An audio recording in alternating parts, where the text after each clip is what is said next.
Eu queria explorar um pouquinho mais essa questão desse relacionamento entre Estados Unidos e Taiwan.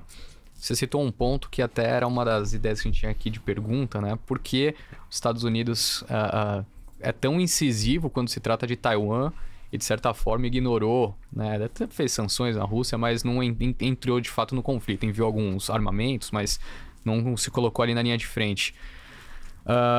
É uma questão ligada, de fato, a essa necessidade de fornecimento de semicondutores, mas você citou também que é algo, né, uma promessa já feita lá atrás, quando os semicondutores talvez, né, não fossem Sim. o centro do mundo.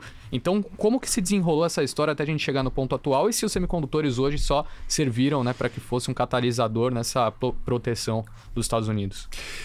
Então, os americanos hoje chegaram a um novo consenso em relação à China, que é preciso conter a China. Isso não era assim entre o início dos anos 90 e eu diria 2015, por aí, final do governo Obama, quando havia um consenso tanto entre a esquerda e a direita americana de que seria possível integrar a China num sistema econômico aberto liderado pelos Estados Unidos e a Rússia também, né?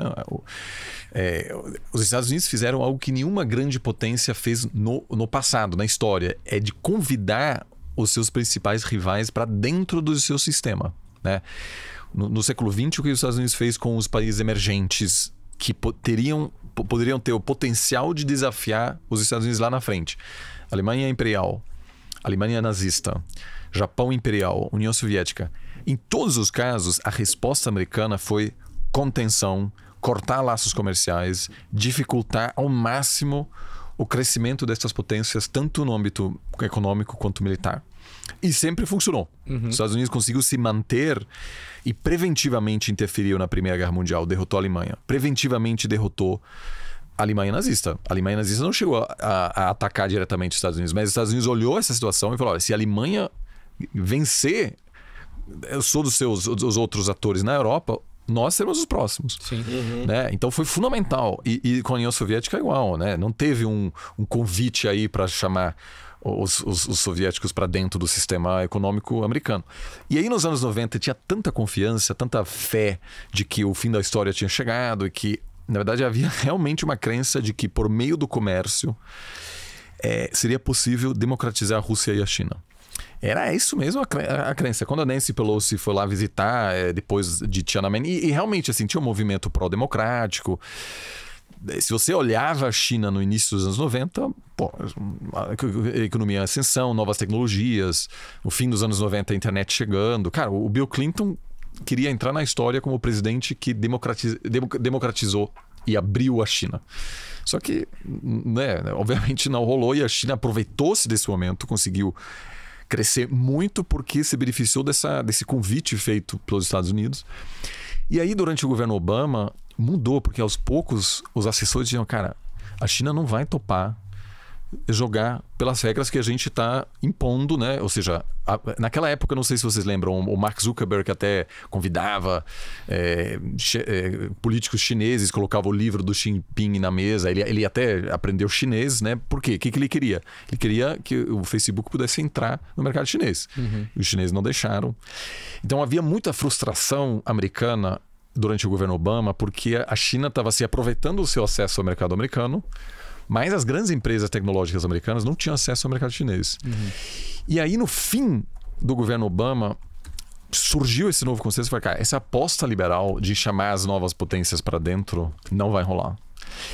Então o Trump, na verdade, é só um reflexo desse novo consenso de que, cara, a gente errou ao longo dos últimos 30 anos, a gente facilitou a vida da China, agora a gente tem que dificultar a vida da China.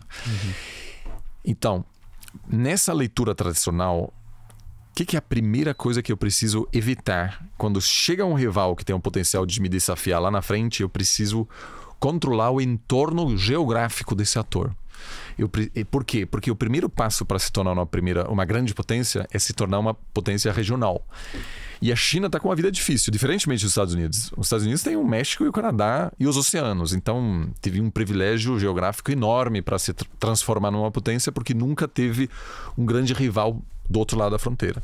Os chineses estão com muitas potências poderosas ao seu redor. Índia, Japão, Taiwan, Coreia. Exato. Ou seja, está uma situação difícil. Então, o primeiro passo para a China se transformar numa grande potência é controlar seu entorno. Então, o primeiro passo é Taiwan. Né? Na verdade, o primeiro passo anterior era Tibete, né? Que a China invadiu, anexou. A China, inclusive, chegou a invadir a Índia nos anos 60, que até hoje produz um conflito territorial. Então, o que os Estados Unidos pensam? Se eu permitir que os chineses façam uma invasão e controlam Taiwan, todos os meus outros aliados vão perder confiança na minha palavra de que, né, eu, como Estados Unidos, vai proteger esse país. Japão, Coreia do Sul. Então, eu acho que se os Estados Unidos, entre aspas, entregam Taiwan para a China, eu acho que 3 semanas depois o Japão anunciaria que tem armas nucleares. E a Coreia do Sul também.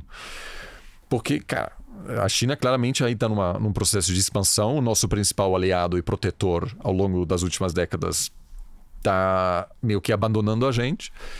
Então, para mim, eu acho que na interpretação americana, deixar de defender Taiwan poderia causar uma reação em muitos outros lugares, porque todos os aliados americanos perderiam a fé, né, a confiança na palavra americana. Então, eu acho que isso poderia acabar rapidamente causando muita instabilidade geopolítica na Ásia e levar a uma queda enorme da influência americana. Então, meio que para os americanos, Taiwan é muito mais do que apenas essa ilha. E além disso, e além da questão dos semicondutores, que hoje é fundamental.